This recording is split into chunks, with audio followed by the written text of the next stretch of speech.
estate development firm in its 15th year, developing strategically located, lower-risk, high-demand neighborhoods based on supply, demand, and balance. They're a great fit for safety-oriented investors who want cash flow and diversification into carefully chosen real estate. Learn more about the NRIA Real Estate Development Fund at nria.org or call 800-800-1414. That's 800-800-1414. And all securities is only about the NRIA private placement memorandum. Read it first. Past performance does not guarantee future results. NRIA is a real estate development firm. Learn more at nria.net. Talk Radio 77 WABC. The headlines.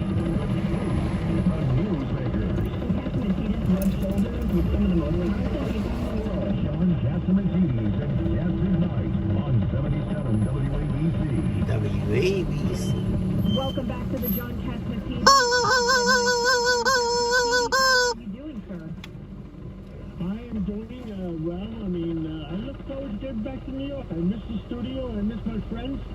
And, you know, Florida is great, but you have 2-3 days of Florida, and you want to come home back to New York. Absolutely. Well, we have another guest on the line for us. We have Seth Barron of the Manhattan Institute. He also writes for the City Journal. And he has a great article out. It's called "The Voting is for Citizens," which you would think is kind of common sense, but oh no, not if New York City lawmakers have any say about it. Welcome to the John Cassimatidis Cass and Night Show, Seth Barron. Oh, thanks for having me on. It's a pleasure. So tell us about what's going on. Another 800,000 New Yorkers that are not even citizens could be eligible to vote very shortly. Well, that's the plan. This has been working its way through the council for basically over 10 years now. This move to expand voting in municipal elections to non-citizens. It used to be to anybody. To people with green cards, basically legal residents. The idea is that they'd be able to vote for mayor, city, all those local elections. You know, this is something that the advocates and the far left in the council is really pushing hard, and it seems like now they do it in a week or two. So Seth, this is David Patterson. The only voting that non-citizens can involve themselves in the city right now is at school boards, because their children go to the schools there. But what's really interesting is, in your just writing this article, about 100 years ago, there were 22 states that had certain forms of non-citizen voting, but this was over 120 years ago. So Tony and I were sitting here talking about that, and we figured the reason that was the case is it was hard to document who was a citizen back then. Well, yeah, and, you know, things were a little more lax back then. I mean, it was easier to immigrate until the 1920s. But and basically, that's when it stopped. That's when all the states repealed it. That's right. And, you know, I'll remind you, I mean, Governor, I don't have to tell you that the states gave the mayor total control over the schools. Welcome back. For 20 years. Shelly, so welcome back. effectively, there is no non-citizen voting in New York City. Right. But you're right. It used to be that they could vote for school boards. Hello? You know, How are you? In the 1920s, when Everything they passed, is all right. Immigration Restriction Act. About the current non-citizens they're talking about. These are green card holders. Do they pay taxes? Well, here's the thing. This is what they, yes, it's like 650,000 green card holders, and then another 150,000 people who maybe have work visas or the DACA recipients. Well, this is what the proponents say. They say, look, these are people who pay taxes. But here's the thing. When did we make paying taxes a requisite for voting? That's not the way our country works. All right. Back in the day, representation. So basically, are they in the queue to become citizens? Yes, they are, because they have green cards. So they could presumably become citizens. They could apply to become a citizen. It's not very difficult once you have a green card to become a citizen. So, I mean, the idea that the opponents would say is like, look, being a citizen and voting are like very special there's an essential link between voting and citizenship. And to become a citizen indicates that either by birth or by oath, you have a special connection to America and to the nation. And then and only then should you really be entitled to vote. So, Seth, then in that case, if most of these people just waited, they would have never become citizens anyway, right? That's right, but we all know people who have, who are long-term permanent residents who never become citizens. They're right, but then they shouldn't get the vote, I would say. And I think some of the opponents would say. Yeah. No, I would think we should have to be, but if it's our fault for taking so long, they shouldn't be punished. There should be a time limit, but if they want to be a citizen, yes, become a citizen and you can vote. I agree with that. Again, we're speaking with Seth Barron, an accomplished journalist and writer for the City Journal and Manhattan Institute. To your point, Tony Carbonetti and Governor Patterson, my issue with all of this is you're not even required to present an ID. How do we even know these people are who they say they are? How do we know that they're not the people that came in from Westchester County in the middle of the night on those planes from the border?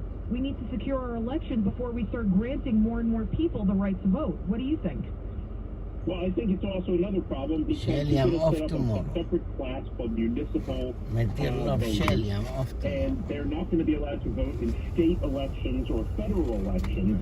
But it creates a major, it creates huge conditions for either fraud or just total confusion. Well, I'm sure we're in total confusion, Seth, because when you go in the voting machine, you're going to have a different ballot. Like you're almost creating by doing it. There were 11 immigrants that lived in New York that were killed during Desert Storm. So if they were, let's say, people in the military who were serving our country overseas, that's where I could see granting them the right to vote. But otherwise, I think it was going to really complicate the issue, especially when the state and federal government aren't going to change their policies anytime soon. Absolutely not. And, we've seen the New York City Board of Elections. It's no model efficiency. So, I don't know how well they're going to... I'm shocked that you would say something. No, absolutely. No, there is a thing. The state constitution very clearly and explicitly says that voting is reserved for citizens. So even if this passes the city council and gets the mayor's signature, which it probably will, there's a very, very strong likelihood it's going to be thrown out by the courts. Well, what do you think, John Catsimatidis? What's going through your minds? Well, I think we want to be fair to everybody, but forever I grew up knowing that you have to be a citizen to vote, and I think that people that want to be citizens should go through the process and let them vote then. I agree. And the process might actually be easier than trying to have this system where they're going to have a different ballot than everyone else has, or they're going to vote for those offices that are state and federal. Well, what goes on in New York especially, if you have 8.5, 9 million people living in New York, and only, 800, 900,000 voted this last election? So if you get aliens with green cards to vote, are they assuming that they're all going to vote Democratic too? I think some of the advocates kind of hope that. I would suspect that in the event that these people are not going to be more engaged than regular citizens, so I don't even know how much new voting is going to happen. But it could have a major impact on certain council elections, say in, Corona or other immigrant-rich districts. It could have a big effect. This really gets back to the point of what our city council's doing while crime is spiking, homelessness is out of control. This is what they're spending their time on. Part of me thinks that the Thomas Jefferson statue requested to leave that chamber. Oh, that's good, Tony. Guys, it all goes back to the thing, is there a giant con game going on the American citizens? It is crazy. We're being attacked in all directions. It's like you throw 20 pounds of 20 different things against the wall and you hope a couple of them stick. I say that's exactly right, and I think that all of this messing around with the franchise is essentially an effort to devalue and dilute the importance of American citizenship. We're seeing this on the southern border where, basically 2 million people are coming in this year, and we have no idea who they are, where they're going, what they're about. And we're going to ban people from South Africa from coming into the United States or in Germany and Iceland, etc., etc. But the border, nobody says more about it. I mean, we're not stupid. Somebody better tell Washington the American people are not just stupid. What's going on? We're going to find that out next year, John. Yeah, well, I'm very for our country, David. Like I said, I am pro-common sense Democrats, pro-common sense independents, and pro-common sense Republicans. And there is no common sense with the way things look. I couldn't agree more.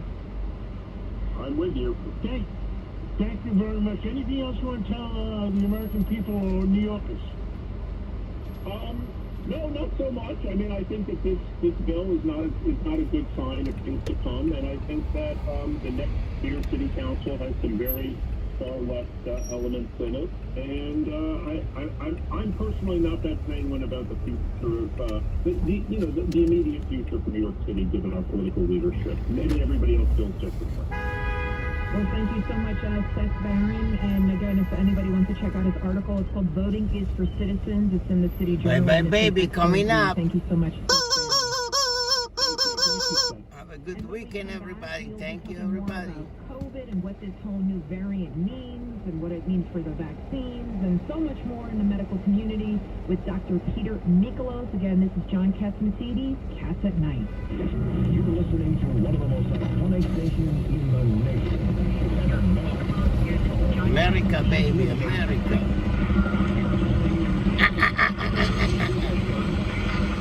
Whee!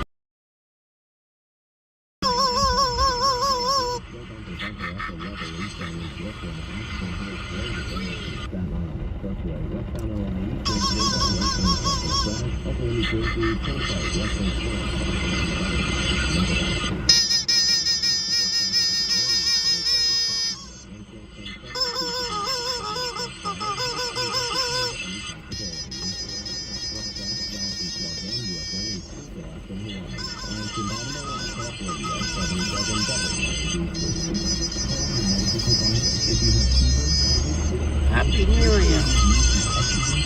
The sound of the Happy New Year. Here we go. My big love jelly, that's for you.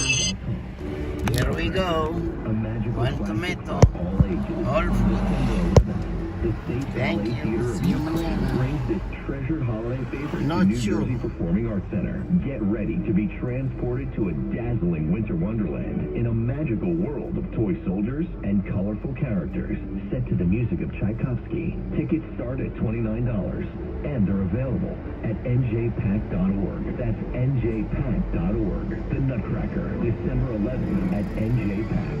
Did you Usually hear I'm Joe off. Biden's building a wall, one between you and thousands of dollars in tax savings?